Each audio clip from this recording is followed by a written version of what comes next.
here to talk about a haematology topic of the use of methotrexate. This is particularly for those that are registrars and particularly residents who are looking after patients having high-dose intravenous methotrexate infusions. So methotrexate's been around for decades. It's actually one of the original chemotherapies and it's still in use and still very effective today. And because it's been around a long time, we understand it, how it works and its interactions really well. And we have, of course, very reliable drug level monitoring that we can use as well.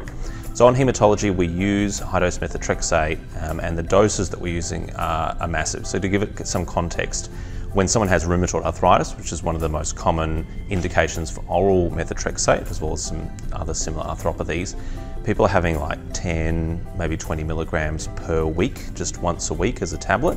When we give intrathecal methotrexate, we give a standard dose of just 12 milligrams. Again, that's directed to the CNS region, which is understandable you don't need as high a dose. When we give intravenous, the introductory dose is 3.5 grams per meter squared. So someone like myself is going to get something like 7,000 milligrams. And there are some higher doses, more like the 5 grams per meter squared that we use in some particular conditions as well. That allows excellent CNS penetration as well as throughout the body.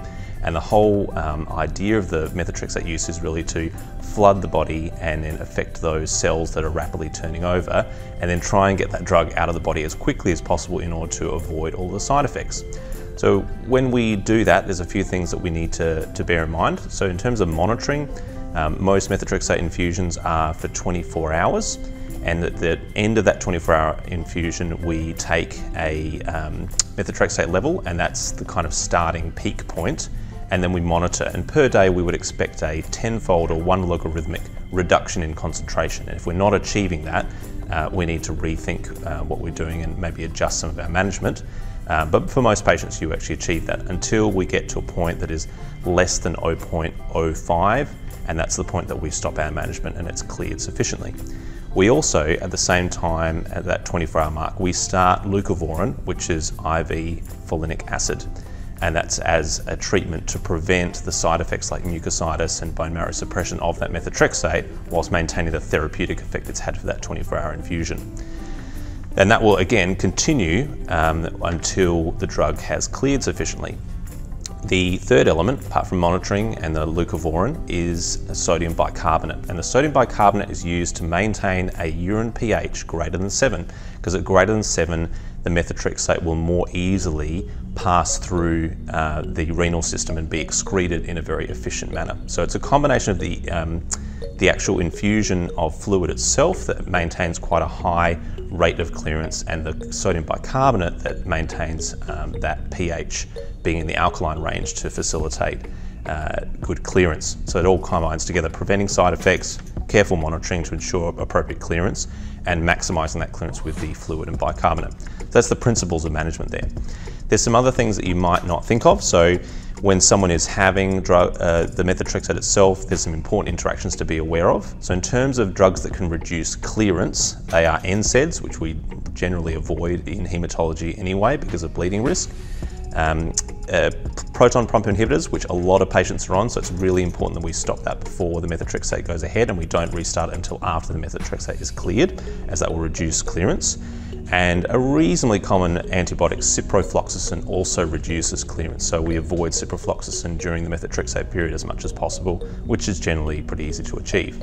There's a few other drugs that do have interactions that don't decrease clearance, but will either add to additional toxicity or add toxicity because they interact with the way that the methotrexate binds to albumin and other proteins.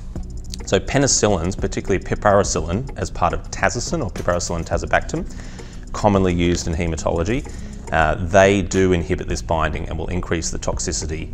So that's really important that someone that's on methotrexate infusion avoids penicillins, and if you need to treat them for febrile neutropenia, we would generally advocate for use of cefepime or a cephalosporin or other alternatives, so non-penicillin. As well as that, trimethoprim and sulfamethoxazole, either independently or as part of Bactrim, also increase toxicity. Very important we avoid those. And the last one, which is reasonably obvious because it has some similar anti-folate type effect, is 6-mercaptopurine or 6-MP along with azathioprine. We would very rarely have to deal with that interaction, but just in case they're on that as well, that should be stopped prior. In general, methotrexate, because it can have nephrotoxic and hepatotoxic effects, we would avoid, where possible, any nephrotoxic or hepatotoxic agents at the same time. That's usually pretty easy to do.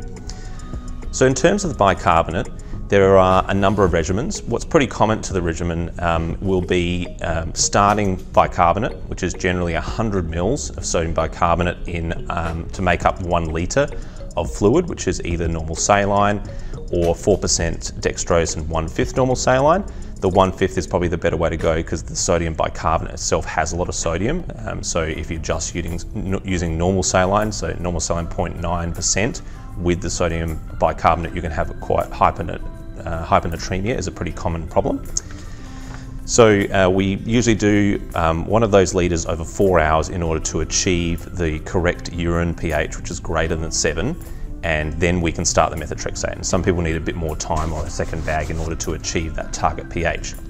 After that, there are a number of different regimens, particularly for acute lymphocytic leukemia, that might be more like 3 litres per metre squared per day, which is fine to go by.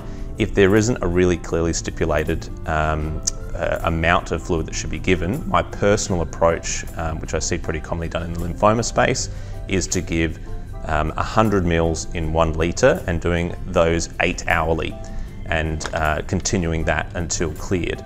There's a few things that you might change that, because you can put up to 200 mils of bicarbonate in 1 litre. And the reasons you might do that would be that you're not achieving your target clearance and therefore you want to increase the amount of bicarbonate.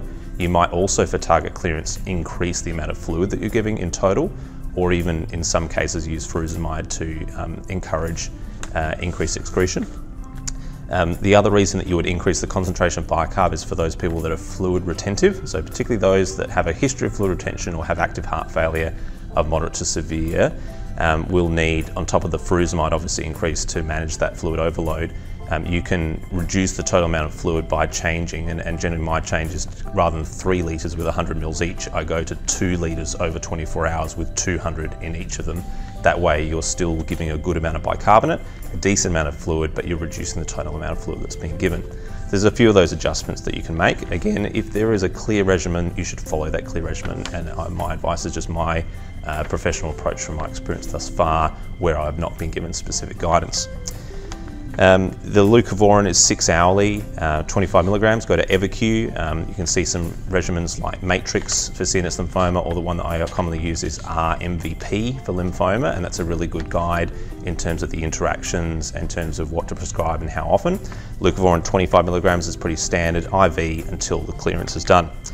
Now, if you are going through, you're not having sufficient clearance, we've talked about that, the idea of maybe increasing the amount of fluid, but particularly increasing the bicarb and looking for if there's any medications that could be reducing clearance. Those are things that we should be doing. If the pH of the urine, which should be measured frequently throughout the methotrexate until cleared, actually goes below 7, you need to give 100 mils of bicarbonate over an hour as a bicarbonate concentrate in order to get that pH back into the target range, because otherwise the clearance will drop off. So there's some tips for residents and also registrars who are handling intravenous methotrexate. As I say, use your local guidelines. You know, if you're unsure, seek your seniors' input on those issues, and other more nationwide guidelines like those that are used on Everq can be really helpful in guiding it. So I hope that's helpful.